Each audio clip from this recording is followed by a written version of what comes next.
Okay, good morning, everyone. First of all, I'd like to welcome you all to the first meeting of the Morris County Municipal Recycling Coordinators for 2022.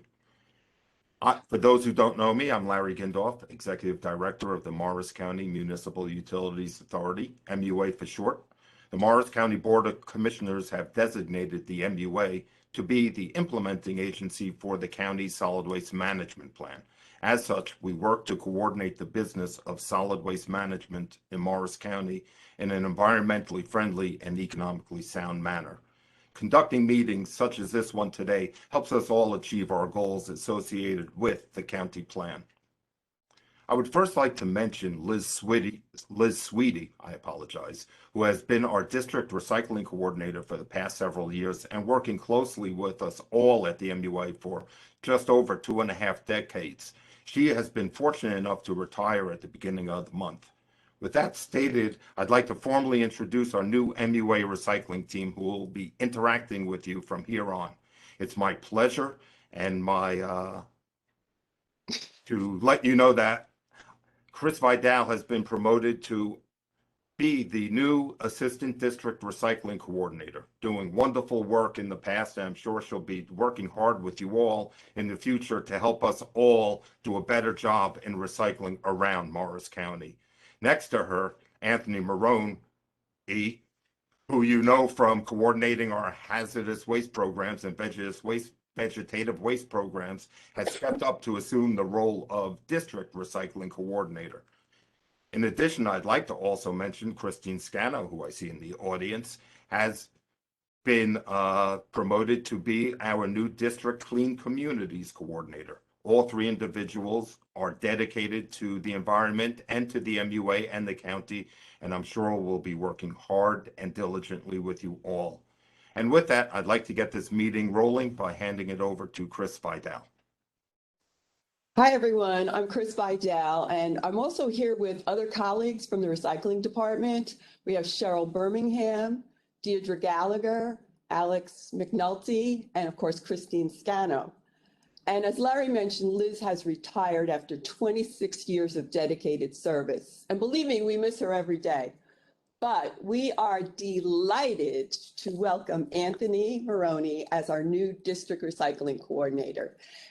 You may know him from hazardous waste and vegetative waste departments. So he has a great overall knowledge of the MUA. But we're so happy to have him on our recycling side of the office partition. So I just have a little housekeeping to share with you before we get started. We just want to put a little screen up. This webinar. Larry, can you make us a presenter here? This webinar is worth 1.5 MRC credits. Attendees must stay for the whole meeting. You can type in your questions. There's a box on the right. If you type in it's a Q&A box. If you type in your question, we will be able to respond at the end of the presenter's program. So we will also post, we are recording this webinar and it will be posted on the MUA. Now, this is very important. If you are calling into this meeting or if you're sharing a computer with someone else, please email Cheryl with the number you are calling from or the person you're sharing the computer with.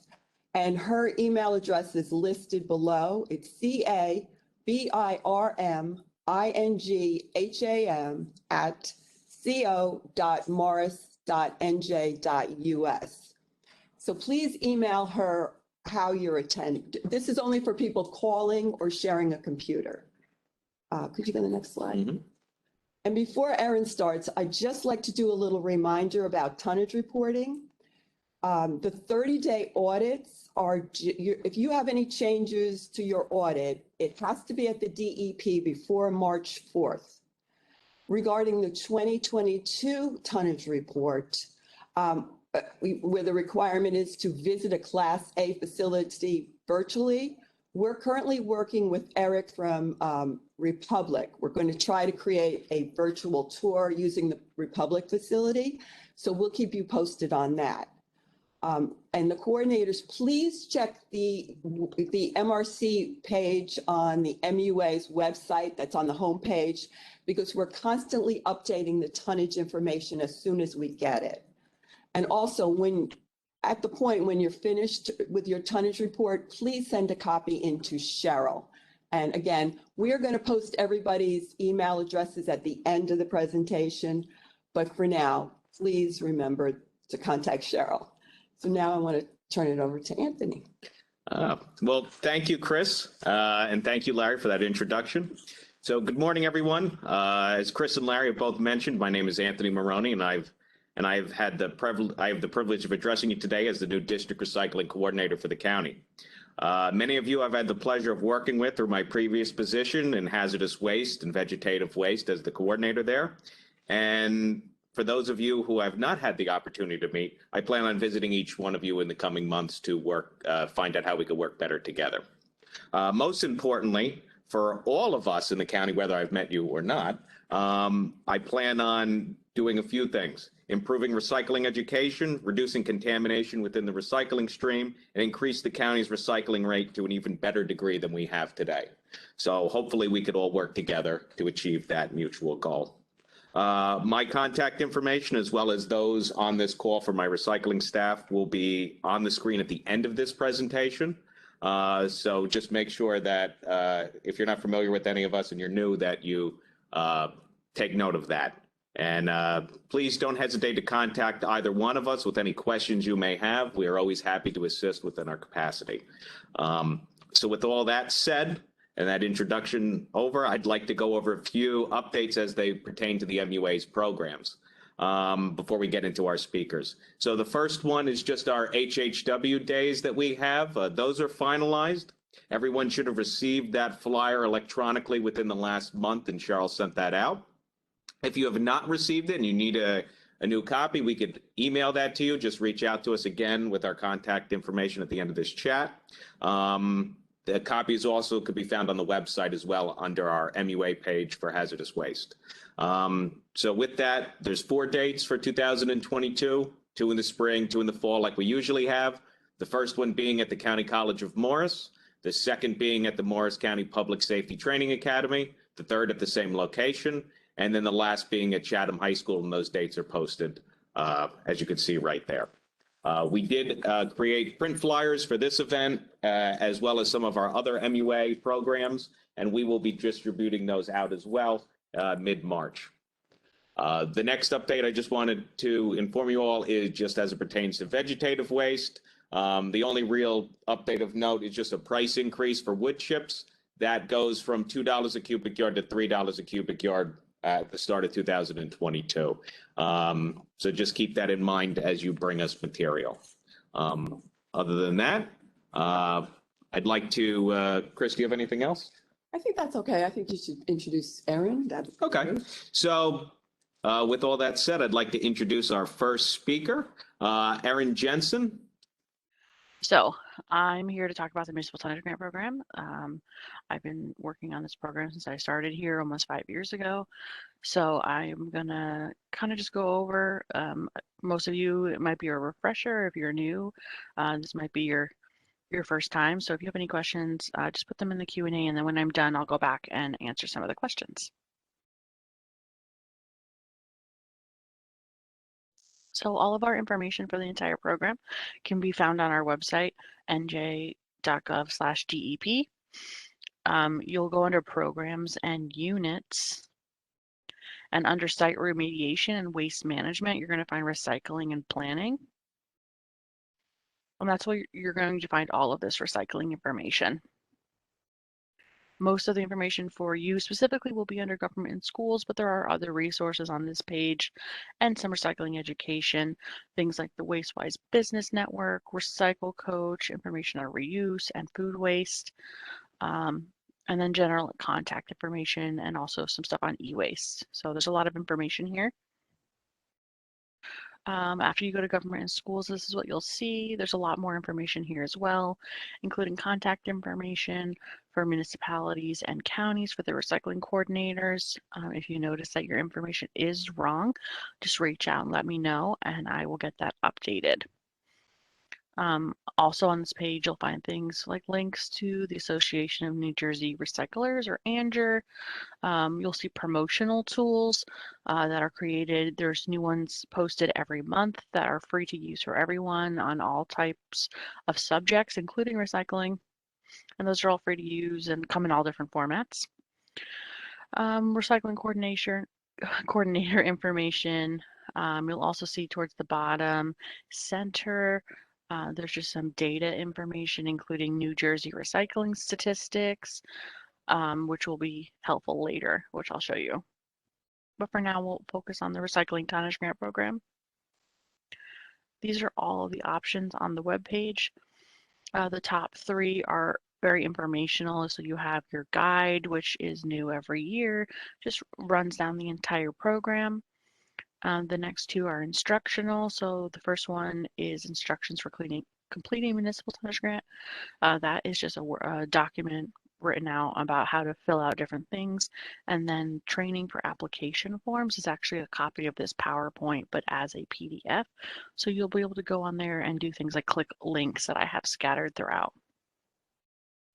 So your next four are going to be your actual application forms. And those we're going to go by one through the presentation. And then towards the bottom, starting with MTG, recyclable materials, types and codes. This is just some resources for you. So types and codes lists all 30 of the materials that we collect data on and what their code is. There's a conversion table. There's some definitions, which are really helpful as well.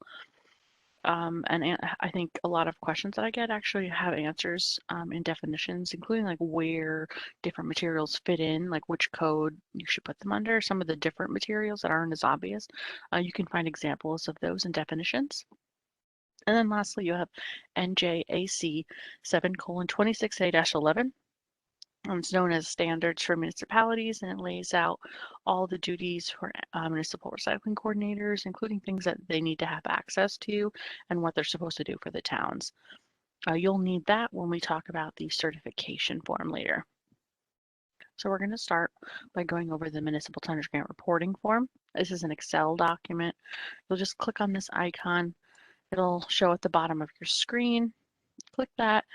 And when you open it, at the top of your screen, you'll have this yellow warning bar. This saying that you have to enable editing.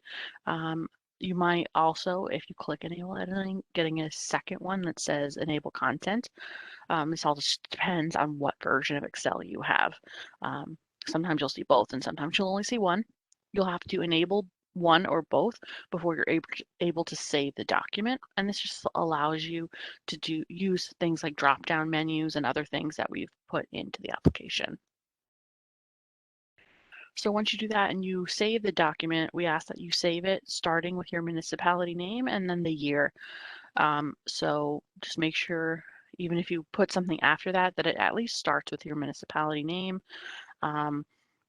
We need that. It's so easy for me to file that way. I spend a lot of my time renaming everyone's documents. So when I file them, I need to, easily access to see, whose I have or if I need to go back. So if you could please remember to start all your files that you send us with your municipality name and then the year or tonnage report or something after that. And you don't have to start it with like borough of or city of, just the actual town. And that'll be for all your other documents, and I'll probably mention this about 100 more times throughout this presentation. So once you save it, you're going to start filling out the form. This is the top left corner, the reporting year and tax year. So for reporting year, it's going to be for the year that the recycling was generated. So this is the reporting year for 2021. And then for tax, again, it's still 2021. And this is your REA tax amount. REA stands for Recycling Enhancement Act. If you are unaware, it's a $3 a ton tax paid on all solid waste disposed of in the state, including things like transfer stations, incinerators, and landfills. All that money comes back to the state, and it funds not only this program, but also the county grants program, Recycle Coach, education grants, and a lot of other things. We ask that you fill out this information about how much REA tax your township paid in a given calendar year. some towns do track this number separately. If you do not, the best way to calculate it is to find out your disposal tonnage number of solid waste for that year. You can multiply that by $3, and that'll get you your estimated REA tax for this year. We do ask for this information because the law states that your grant award cannot be less than the amount of REA taxes you paid in that year. And we have no other way to get this information, as it is not shared with us through Treasury. So if you submit it to us, we will calculate your grant based on the data. We'll compare it to your tax amount, and then you'll get the larger of the two. If you don't submit that portion, you'll just get a grant based on the actual data that you submitted to us. So it is not required. If you leave it blank, that's fine. That is up to you. So next to that section is your signature portion. So there's two signatures that we need. One is completed by, and the other is certified by. Completed by is going to be the name of the person who actually filled out the document and has all the backup data from facilities and businesses in case we have questions later on. The certified by is the CRP that's actually certifying this tonnage report and submitting the application. It can be the same person if you're certified and completing it. If you have someone else certifying for you, you'll leave the certified by section blank. You'll send it to that person. They'll review everything, sign it, and then submit your entire application. We do compare the list of CRPs that Rutgers sends us every year with the emails that come in. So just make sure you are submitting by a person that's actually certified. Make sure you double check your certification, make sure it hasn't expired. A lot of times they let people know that, hey, this expired last year and they didn't know, or they didn't get their paperwork in. So just double check that to make sure you're all up to date. This is what the rest of the form looks like. You'll enter all your data in these rows here. Each material type or sector type or anything that's a difference will get its own row. So you can have the same company having all different materials, or you can have a company that has the same materials that you're recycling, but they're all going to different end markets. Each one of those gets their own row. So now we're going to go column by column. First two are easy. It's just your county and municipality. You have to select your county first, and then once you do that, you'll see the drop down become active for municipality, and you can choose the municipality. These columns and these rows can be copied down as many as you need in any of the normal copy and paste functions that you typically use. The next is sector. So sector is where the material was generated from. There's 4 sectors possible. There's residential, commercial, institutional, and industrial. So residential, commercial, and institutional are all used when calculating grant awards. Industrial tonnage is not used when calculating the tonnage award, but that data is used when calculating your overall recycling rate. If you are unaware, there are 2 recycling rates. There's municipal, and then there's overall. So municipal has a 50% recycling goal, and overall has a 60% goal. And industrial is used when calculating that overall goal. But it is still important, even though it's not used to calculate your actual grant award, that you put that information in here, because that overall recycling rate is still important. There is not a ton of industrial sources in New Jersey, and if you are unsure if something is commercial or industrial, please reach out to me, and we'll go over the details and come to a correct determination. We don't want you to get that wrong. There are some cases where people put industrial when it's really commercial, and we don't want you to lose out on any of that funding. But there are some cases where it's listed as commercial, but it's really industrial, and then we don't want to have incorrect information. So if you have any questions or if you're unsure, please reach out. Next section is your materials. There are 30 of them. You'll see that they're listed in code order. Materials 1 through 8 are going to be your typical curbside materials, things like paper and containers. You'll also see one of the categories is other material not listed. So if none of your materials fit into a specific category, you can choose other. The same code that is used for other, you'll see it listed multiple times in this dropdown. We took the most common things people put as other and gave them their own line just to get a little bit more detail in that section. So you'll see things like paints and stains and different batteries and light bulbs. So you could choose those as well. The next is going to be your tons, which I think is the most important. That's where we're going to get all the data. So please double check that the number that you put here is actually in tons. Some of the more common things that we see are people entering cubic yards, pounds, or gallons. So just you want to double check all the reports that come to you that the number is correct and it's in tons. Things to look out for are typically motor oil is reported in gallons. So even if they don't actually specify that, in most cases it's going to be gallons, especially if it comes from Lorca, which I know is a really common end market. You'll want to convert gallons to tons. And also things like textiles are typically reported in pounds. So you'll want to double check those numbers as well. This is just a quick chart that I came up with for trying to determine industrial versus commercial. The way I describe it is industrial is anything that was pre-consumer and commercial is post-consumer.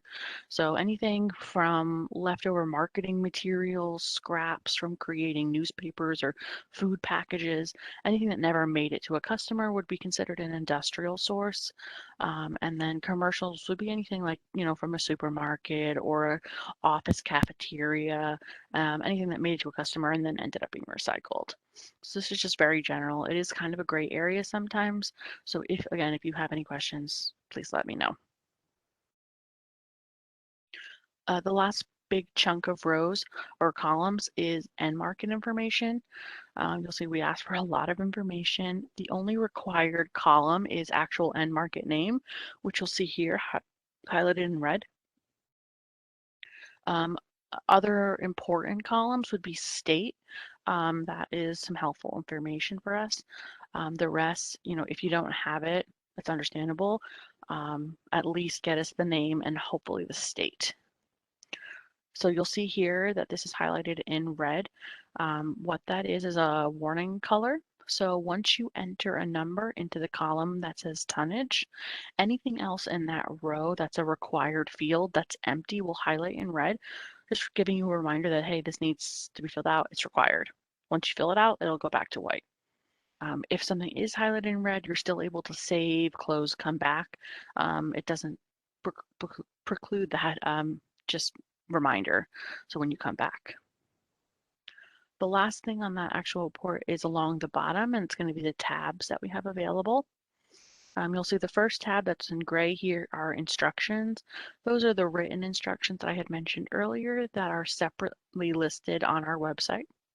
Just easy access here and the same report. The rest are going to be different conversions for materials. So the first tab of conversions is just a list of all different types of materials in code order. That just helps you go from pounds or numbers of units or cubic yards, however something is more typically converted, and then it'll help you calculate it as tons. Single stream is if you get a general single stream number, you can enter that total in the top left corner under single stream, hit enter, and it will break that number into 9 categories. The first one is contamination. You'll see that listed as residue. That number you will not put on your report.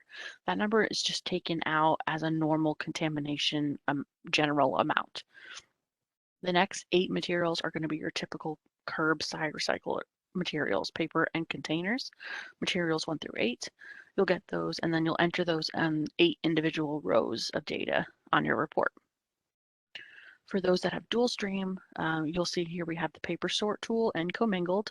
So it does the same thing as single stream, except you put your paper number in paper sort and your commingled containers number under commingled.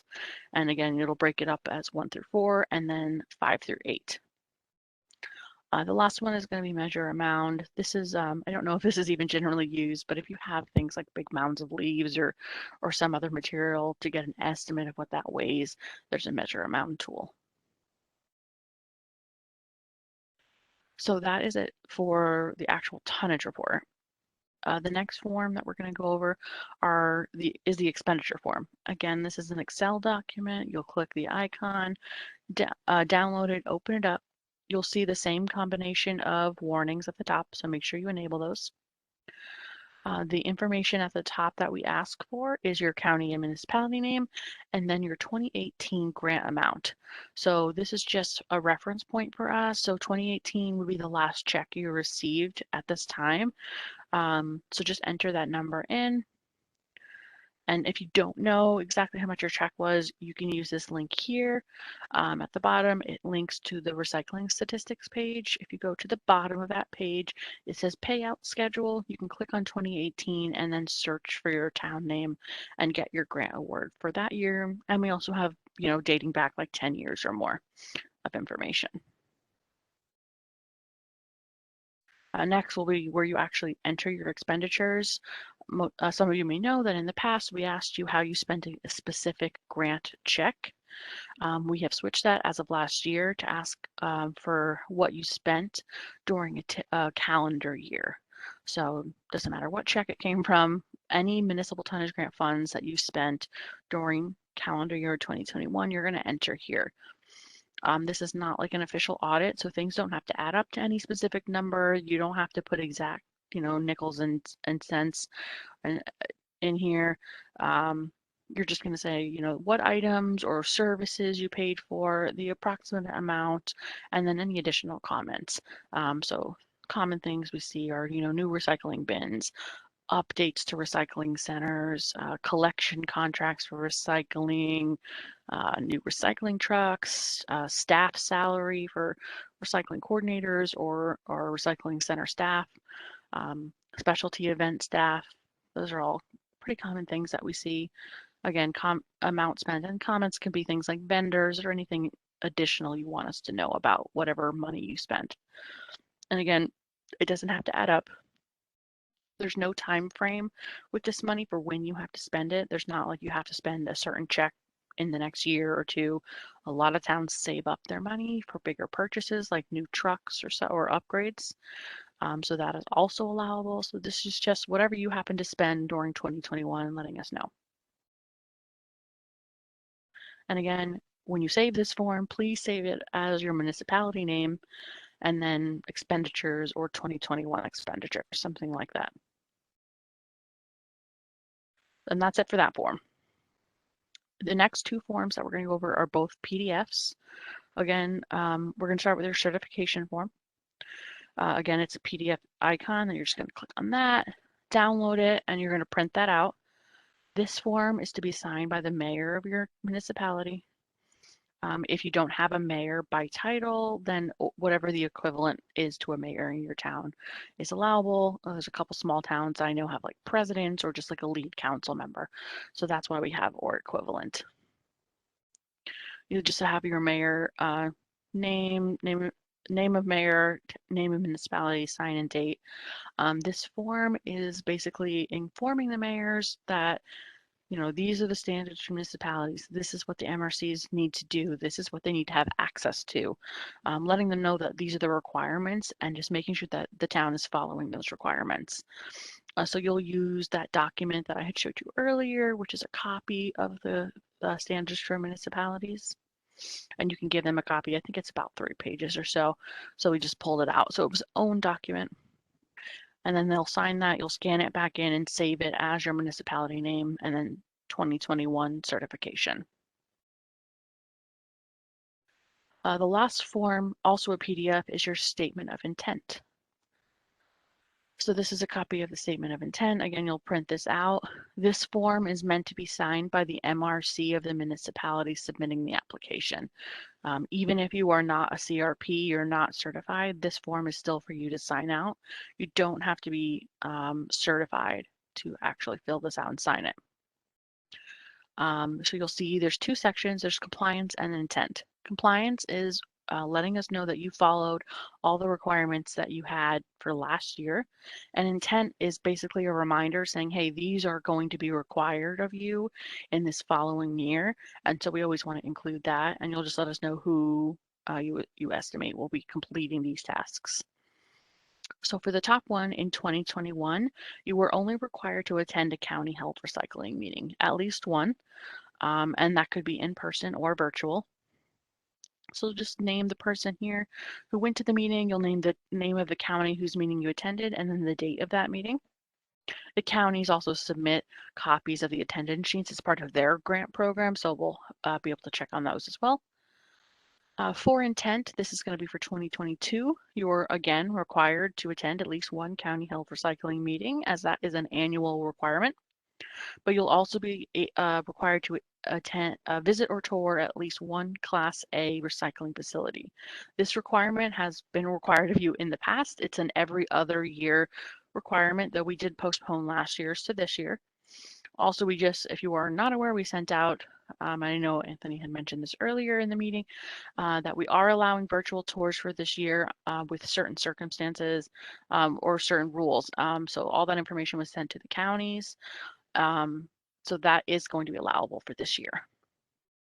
So again, you're going to put the name in here of who is going to be completing those tasks in 2022. There are a lot of cases, and I know this is a common question, so I figured I'd mention it here. If someone else completed the 2021 requirements and then maybe they left or retired and someone new is going to be in 2022, that's fine. You will just put the previous person's information in the compliance section with the meeting and stuff that they attended.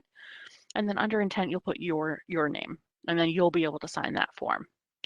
Again, this is just for the MRC, not the CRP only. In some cases, we'll get applications from our CRP from a different town that they represent, and they'll submit their intent form and not someone from the town. It does need to be someone from the town that's actually applying, not the submitter. So again, when you're done with that, you'll scan it in, save it as your municipality name, and then 2020 statement of intent or something like that. You can even call it SOI, as I do for short. When you're all done and you're ready to submit, you're going to attach everything to an email. This is just an idea of how to attach things to email. The email that you will submit it to is tonnagegrant@dep.nj.gov. This email is also available all year long for questions regarding recycling or tonnage grants.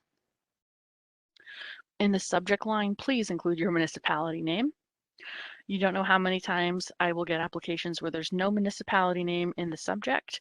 None of the items are labeled what the municipality is, and then the email address is from someone's email that doesn't even have the township name in it, and it's very confusing. So please, in the subject, include your municipality name. You'll see 4 attachments, which should always be the case, 2 Excel, 2 PDF. A lot of people will combine the PDFs into one 2-page document. That does not work for us. They need to be submitted as individual attachments because they're not saved in the same spots. So please make sure there's 4 of them. And then in the body of your email, put your contact information. If someone else is submitting for you, make sure you put their contact information and yours as well. This way we know who to reach out to with questions. You're going to put things like what if you listed other material not listed in your report, please let us know what that material actually is, just so we know.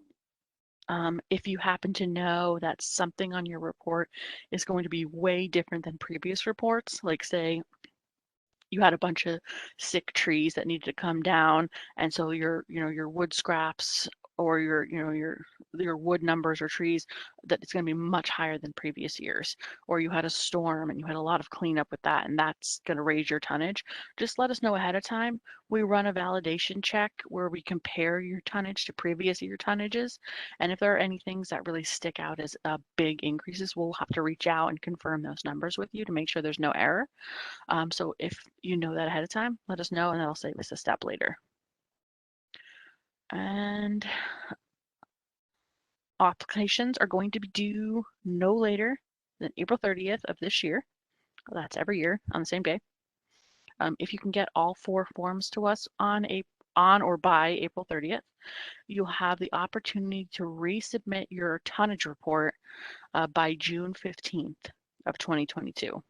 This is to allow you some extra time for late submitters. So if you get I know in a lot of cases, facilities, even though they are required to report to you by March 1st of every year, a lot of them do not on time. So this will give you some extra time. What you'll do is you'll just continue adding things that come into your tonnage report, and then no later than June 15th, you need to resubmit that to us. We will delete your old version and then replace it with your new version. So don't just submit your new stuff, just submit the entire form with the new stuff added to it. Again, tonnage grant at dep.nj.gov is our email. I check it all day long, all year. So if you have any questions, please feel free to reach out. We're also back in the office full time, 5 days a week. So if you do need to call, this is our bureau line, and just say you have a recycling tonnage grant question. And that is it for me. Your questions in Maybe the write Q&A it in the chat. Yeah. or the chat. I mean, I put a few things in the chat I'd like to mention, if you don't mind. One is that we have information posted about the REA numbers for any tonnage collected through the MUA transfer stations on our 2021 Recycling Tonnage Grant Reporting page. So look at the chat. I've got links to it all, and there are links to it also on our MRC, Municipal Recycling Coordinator page on the MUA.com page. So that's a $3 REA tax page. We also have a single stream breakout tool for people to break out their single stream that's delivered to the Republic facility that has actual compositions based on composition studies we've done at that facility. So they'll be different than the state's representations, but I believe you can use them if you know it went to the Republic facility. And the Excel table does that for you. And with that, I'm going to hand it over back to Anthony and Chris. Okay. I don't see anything in here. So I think we are good. All right. Well, thank you again, Aaron. Appreciate that. And Appreciate it. click to the next slide. All right. Next slide. Yeah. Okay. So we'll start over. Yeah. So recycling depots are JDEP notices places no notification requirement on a municipality to operate as a recycling depot. Note no processing of recyclable material is allowed. Next slide, please. And now let's talk about convenience centers. A convenience center is a site where one or more containers are located for temporary storage of solid waste and or recyclable materials brought to the site by persons transporting only their own household solid waste and or recyclable materials in passenger automobiles bearing registration plates. And once again, we placed no notification process on this. And with that, why don't we go to the next slide, please?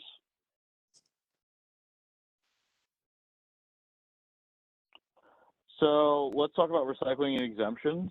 An exempt recycling facility is one whose activities are exempt from obtaining a recycling general or limited approval. Furthermore, they are also exempt from obtaining an inclusion in the county's district solid waste management plan. In essence, they are small-scale recycling centers where the amounts of material received, stored, and processed are controlled by regulations found in NJAC 726A-1.4A.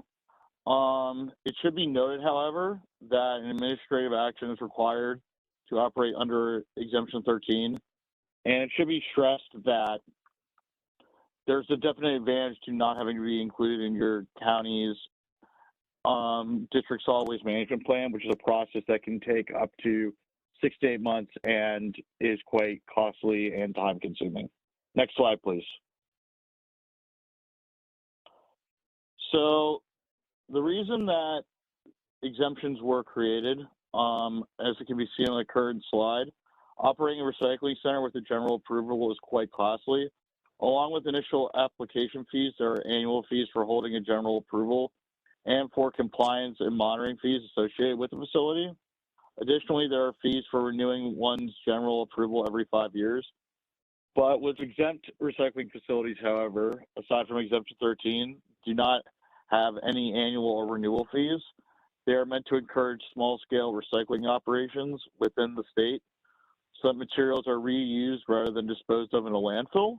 and they're meant to encourage small business development in the state as well. Next slide, please. So, as previously stated, most exempt recycling rules come with specific volumetric storage time and processing limitations. For instance, Exemption 5 allows for only 5,000 tires to be received per month. And meanwhile, Exemption 3, pertaining to recycling of brush and other wood material, only allows for a maximum of 7,500 cubic yards of processed material to be on site at any one time, and that processing operations are limited to 4 times per year. And in terms of obtaining approval for an exempt operation for the municipality within the exempt recycling, in terms of obtaining approval, that's what I should say, the only thing that is required is obtaining approval from a municipality, and this has to do with local land use and zoning ordinances. And once all municipal approvals have been obtained, the exempt recycling facility should then notify the NJDEP, their county solid waste coordinator, their county recycling coordinator, county health agent, and municipality zoning officer. And then when notifying, the appropriate exempt recycling notification form should be filled out. Yes. Then, along with the initial notification process, the exemption mentioned in the current slide require annual reporting.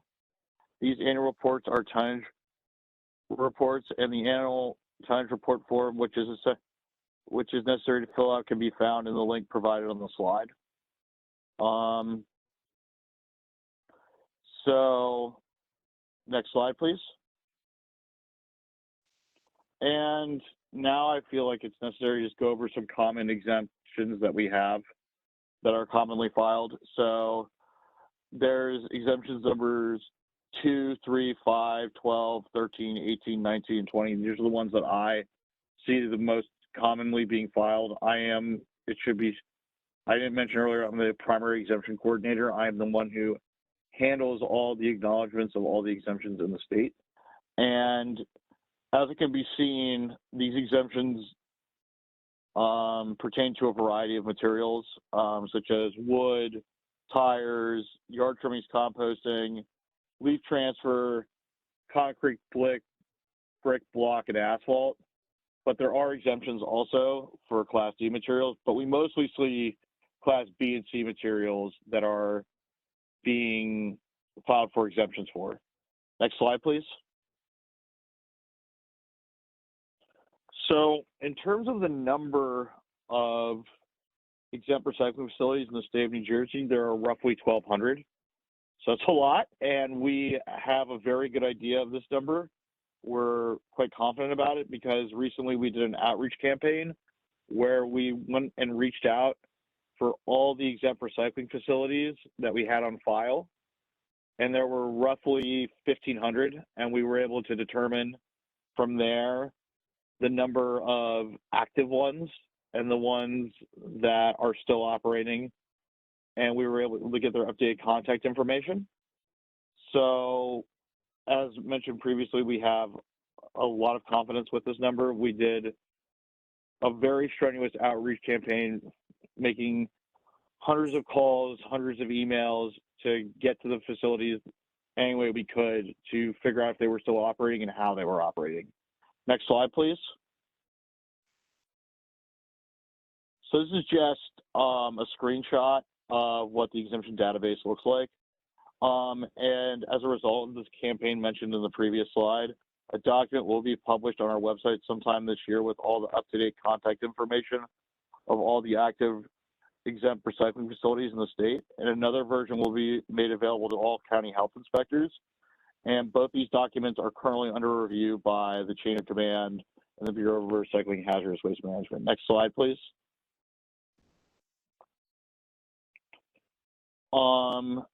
So quite commonly, we do get comments of, oh, I'm a municipality. I shouldn't have to file for exemption, but you do.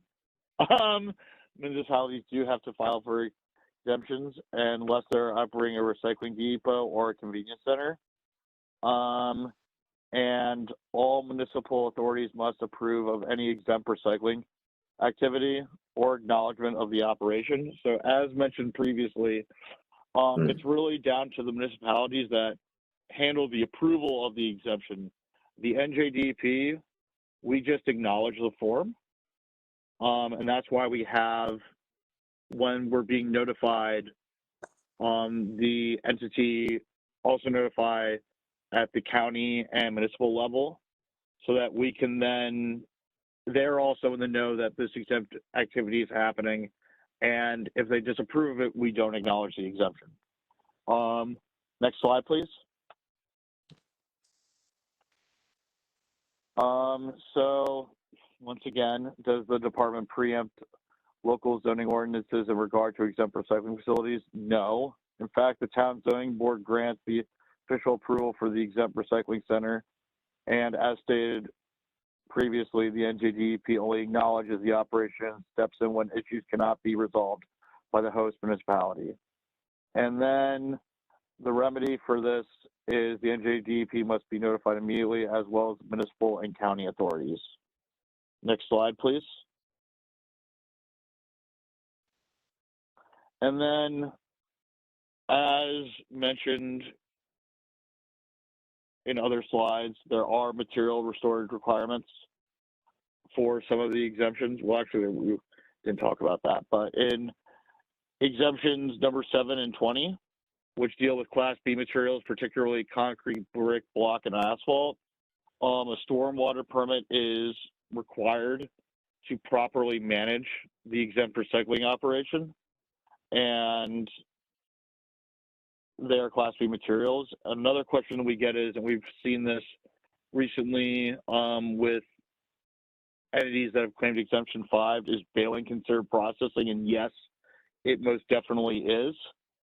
And then in terms of processing some of these materials, as mentioned, 3, you are allowed to process wood materials only 4 times a year, but constant processing of Class B materials such as wood, concrete, brick, block, asphalt do require, they need an exemption, and please see our exemption list for more information. And if one sees a site that has no exemption or approval, contact the NJDP hotline. Next slide, please.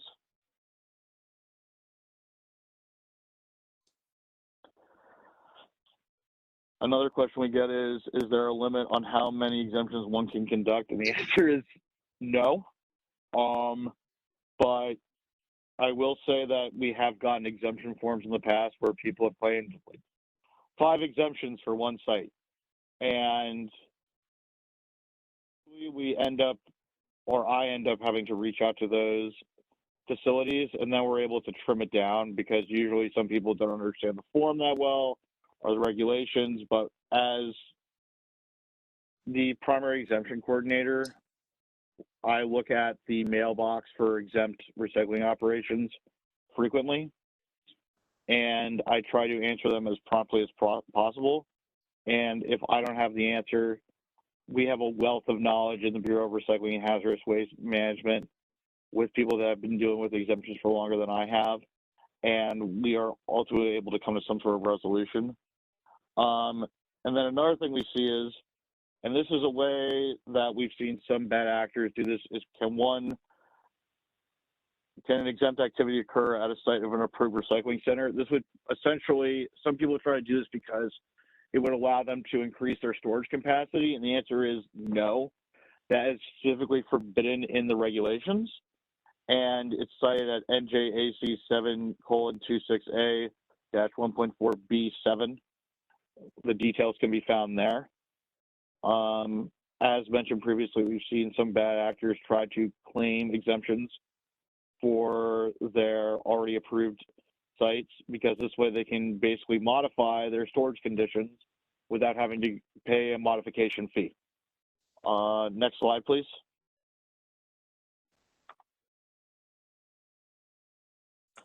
And then are there any solid waste recycling fees associated with the exempt recycling operations?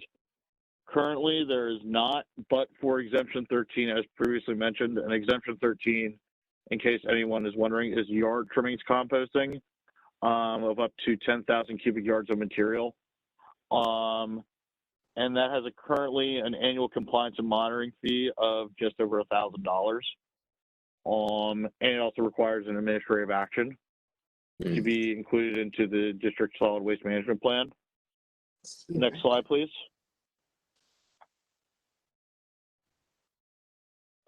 And as mentioned previously, we have an exemption form that was actually just recently updated. That is a little bit more detailed, but still quite straightforward to fill out, and the link is provided in this PowerPoint. And I hope that, because we were originally contacted to update this PowerPoint that was done by the DEP and put on Morris County's website, I'm thinking that this will also be added to Morris County's website after this presentation. And That's correct. from there, you can excellent. That's awesome, because this will have the most up-to-date exemption form. And the database, as mentioned, is currently under review by our chain of command, but it has been, a lot of work has been done on it, and it will be coming shortly, I hope. Next slide, please. And then some have asked, are there any changes on the horizon? And the answer is yes. Over the past 2 years, we have conducted a number of stakeholder meetings. Maybe people on this call have attended them. And we are seeking to better increase the enforceability. We're seeking to delete some exemptions. And we're also trying to make the exemptions more clear. And what we're also seeking to do is add exemptions that are related to food waste recycling, as there is a growing demand for food waste recycling in the state. And there is a huge initiative taken by Governor Murphy to decrease the amount of greenhouse gases emitted in the state. And as some of you may know, food waste emits a lot of greenhouse gases. So it really is the goal of our Bureau, and I think the department as a whole, to really focus on food waste recycling and reduction of food waste in general, so they don't end up in landfills, but so that they're reused, so they can be done via composting, via put into digesters, and then create biomethane. And it's really exciting. And we've done, as I mentioned, 7 stakeholder meetings now. And right now, we are getting close, and hopefully the rules are promulgated within 2 years. Next slide, please.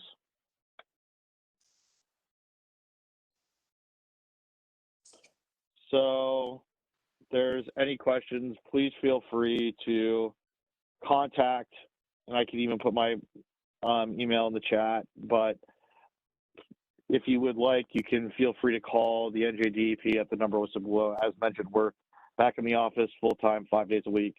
The exempt recycling mailbox, I check very regularly. I want to thank Morris County for giving me the opportunity to speak on this, and I'm sure Rakesh would say the same. I don't know if he ever got on, but if anyone has any questions, I'm always more than happy to answer them. Anthony, I have a question to start with, if you don't mind, Alexander. Yeah. Appreciate the conversation. You mentioned about baling being processing, yet also you can't do any processing at recycling depots and/or convenience centers. And I know a lot of them have balers. Could you discuss that issue? So I'm going to be honest. The first 2 things, the depots and convenience centers, I do not have as much experience with, and I wish Rakesh was on the line because he has a lot more experience dealing with these things. I it has just been policy for us for exemptions, at least, that they're not allowed to do that. I Okay. wish I could further speak to this question, but if you would like to email the exemption recycling mailbox, I'm sure Rakesh could give you a much more eloquent answer. Okay. And let me just put this out. Is there a difference between compacting and baling in your mind? Once again, I would, Okay. I would, Okay, same I question. would, Okay, never I mind. think, Okay, that's all I had for at this point, Anthony. Could you think of anything? To be honest with you, I don't see that the Q&A is necessarily enabled, and I apologize for that. But if you want to put questions in the chat, that is enabled. You had a question. So I actually had a question for you, Alex.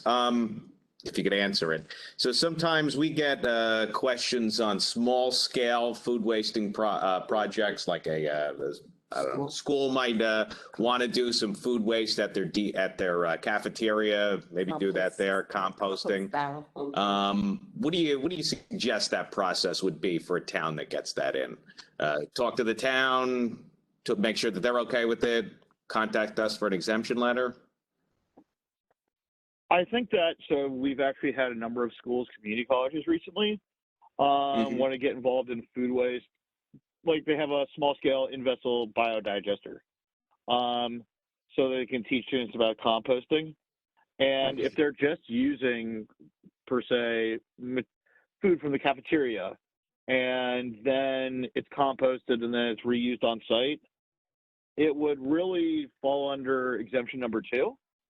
But because it's food waste composting, there's always going to be, just because you're exempt from the recycling, this has been stressed to us by our colleagues in the AIR program, just because you're exempt from the recycling regulations doesn't mean you're exempt from other programs. So there could probably be an air permit required. There could be maybe a stormwater permit required, depending on the operation. And they just changed the name. We've been having a lot of different name changes at the department. But the Office of Permit Coordination, I believe they're Permit Navigation now, would really be the best people to contact. But in terms of recycling, all they would need from us would be to fill out the exemption form and do exemption number 2, because it's being generated on site and then reused on site, no problem. So that's pretty good there. So at least we have that down. But as far as maybe, Like just a compost barrel or something. well, I mean, you had suggested maybe talking to the Office of Permit Modification for those municipalities that really want to do their due diligence. Because I know we had a municipality in the past that received a Sustainable Jersey grant that really had to do everything and made sure that they had everything really nailed down. So would you suggest that they fill out the exemption number 2, make sure it's okay with the town, then go maybe contact this Office of Permit Modification? Yeah, Office of Permit Coordination. Their name has changed. I can look that up right now. Let me see if I can find it. Or you know what? I'll just email me and I'll give you the name. Yeah. We'll post it. And then another question on that. Suppose you have a school that maybe, say they have a couple of elementary schools and they want to bring it to a site. That create a problem? Because it's not just the same on site? That might change things a little bit. If we go strictly by the books, technically that's bringing things from offsite and then bringing it on. Then this is why we're seeking to add exemptions for food waste recycling, because what you just described under the current regulations, if I follow it by the book, would require a Class C permit, and as shown on the previous slide, it's costly to operate those things, and costly it's just very, And you had said that maybe that's coming in the next year or so. Yes, Awesome. it's coming, and they have been drafted. Things are being drafted right now. They're being considered. And like I said, hopefully within 2 years, rulemaking is a very time-consuming process, but I think that they are coming in 2 years. Thank you. Appreciate that. And I had one more question. I know we get a lot of questions here. So you're a captive. It's no problem. It's no problem. I'm more than happy to answer.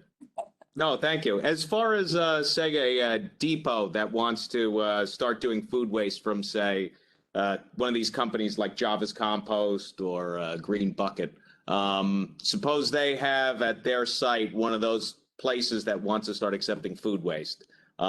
Should they be doing anything special for that?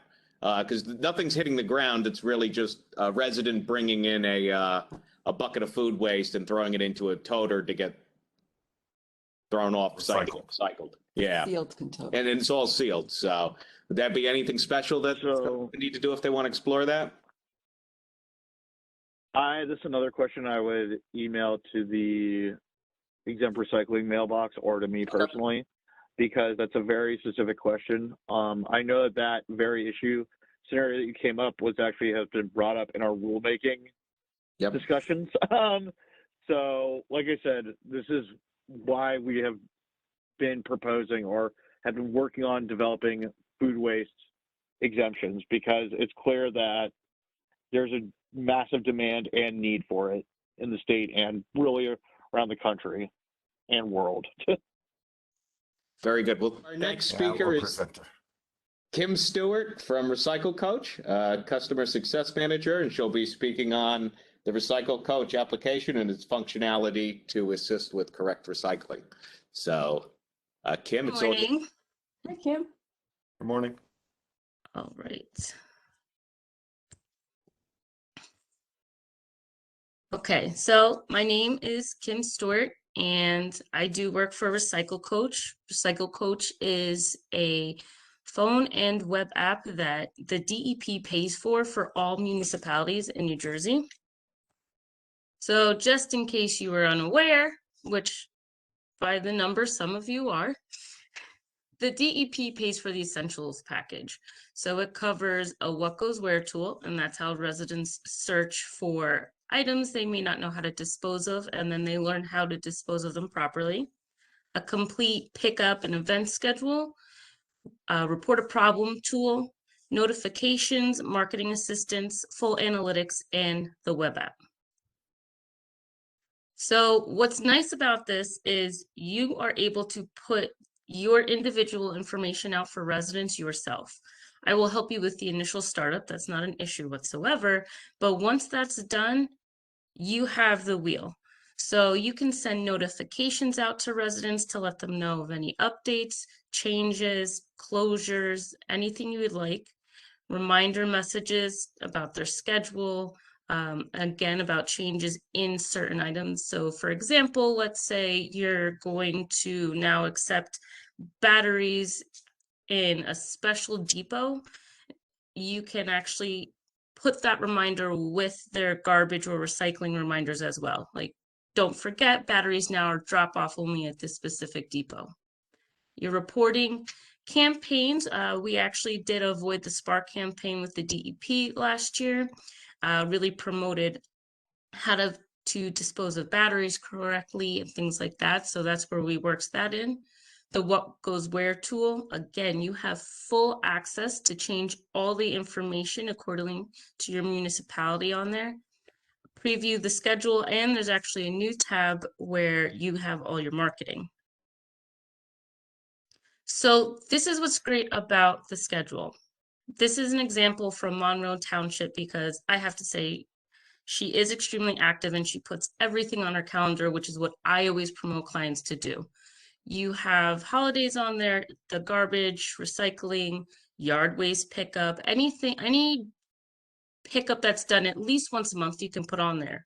But what's great is you can also put events on there.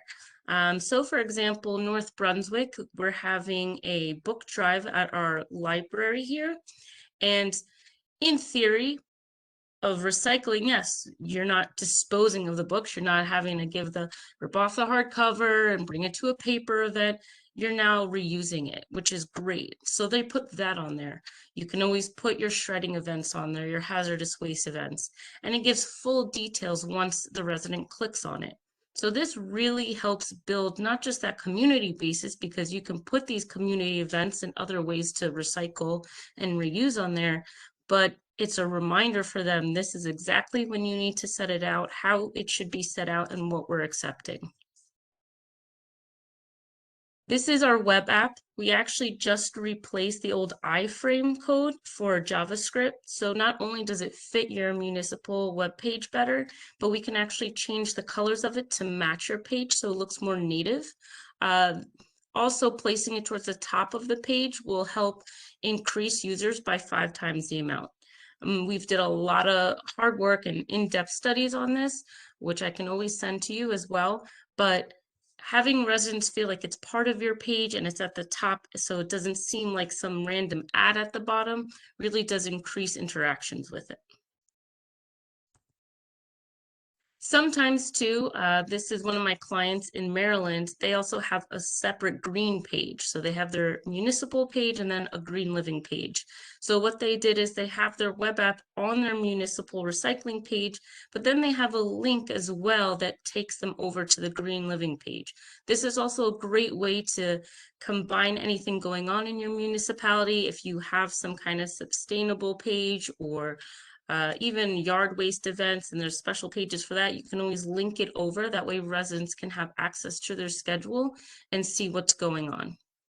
The other great thing about the web app is if you want just the what goes where tool on the web app for one section of your page, we can do that. If you want just the schedule, we can do that, or you can have both. So this is just an example of how someone would send out notifications. You have a general and an emergency alert, and this is great, let's say for snow, you know, we are Jersey and it hits us randomly.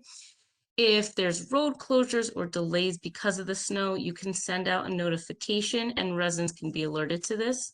You can also schedule it ahead of time. So if you wanted to send out a notification to remind residents about a hazardous waste event coming up, you can just schedule at the beginning of the month for the week before and you don't have to think about it. What's also great is you can do zones. So you can have all your residents receive it or just the select ones that it may affect. And then it's simple typing in the message and send. We also have the preview schedule, which is very, very important. This allows you at any point in time to go online and look at what your residents will see on their scheduling. So I always suggest to do this every quarter, just because of holidays and things like that. If you do not send me a calendar for the year, our system auto-generates it off of prior years. So you go on, check it, make sure everything's looking correct. You can always select which schedule you're looking at.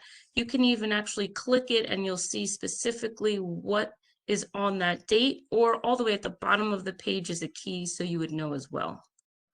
Now you cannot make any changes to the calendar itself because that is highly encrypted. So you would send me any changes that need to be done, but this way you can at least stay on top of it so residents have a better idea and know the correct schedule for their pickups. Now what's also great is we do have marketing available for you. We have the general, we're here to help, we've partnered up, misunderstood materials. All of this is free for you to use. All of it, you can just download it. You can edit it to add your municipal emblem on them or extra verbiage if you would like. It is yours on the admin portal. The most important piece of marketing though that we highly suggest is the QR code. QR codes are everything right now. You know, we need them to get into doctor's office. We need them in restaurants. They're everywhere. We're so used to scanning them.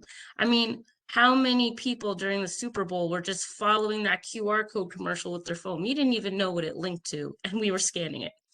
So I suggest, and Recycle's coach suggests, to put this QR code everywhere. If you're making a flyer to go out, put it on there. Put it on your municipal page. Put it on as many things as you can. And this really gets people to download the app and follow through with it. Now, I am here local in New Jersey, born and raised. So I do advocate for Jersey just as much as I advocate for Recycle Coach. I do stand behind this app very, very much. They've done their research, they do their work. I drive to municipalities all the time to help with setup or if there's confusion, because I do want Jersey to do better. I do think this is really the key to getting New Jersey on the right path. So if you need any help or want to reach out to me, that is my cell phone number and my email address. Please contact me. I really would love to help more municipalities get on board, get their web app up, and get them to start promoting this amongst their residents.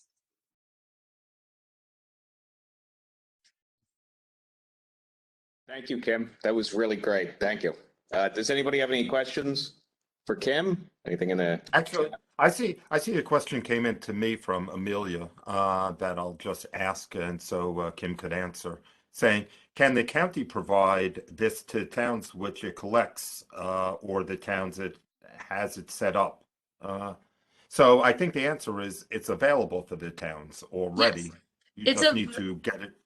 Correct. It's available for absolutely every municipality in New Jersey, already paid for.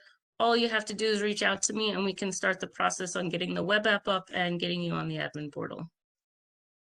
And Amelia, I'll say this, Cheryl Birmingham in our office is, I'll say, our liaison to Recycle Coach, and she knows and has helped many municipalities get set up and working with Recycle Coach to get the information to be consistent across the county. So we kind of share the same message when our material goes to the same facilities. So you can also reach out to Cheryl if you need to. Very good. Kim, I just wanted to touch on a few points that you had mentioned. I know we had talked previously. So one of the things was the push notifications, which I can see that some of our municipalities are actually using it. Yes.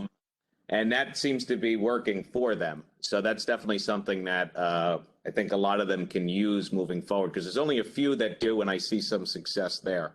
The other thing I wanted to mention was nearly all the municipalities in Morris County have interactions with your Recycle Coach app.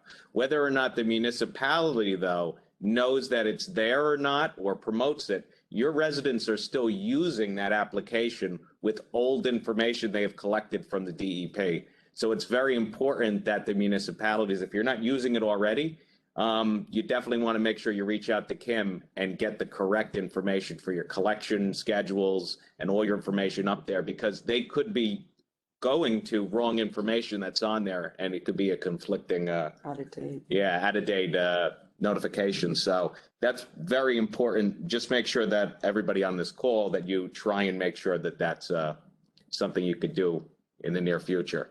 Also, Kim and our office are actually meeting on Friday to go over some of the applications and some other ways that we could help you guys on the call really use this app a little bit better. So some good news moving forward, I hope, with that. So if we don't have any other questions for Kim, I thank you for your presentation, and we'll be in touch. Yes, thank you. Everybody's contact information, list of the speakers that were on the call today, if anybody has any questions for them or wants to follow up. So we thank everybody for joining us. Anybody has any questions for us, please, could you go back to that slide? Just email us. We're happy to work with you, as you know. And Anthony will probably be visiting all of you coordinators, so. Lock your doors. Thank you. Okay. Thank you, everybody. And that concludes our meeting for today. Thank you for joining us.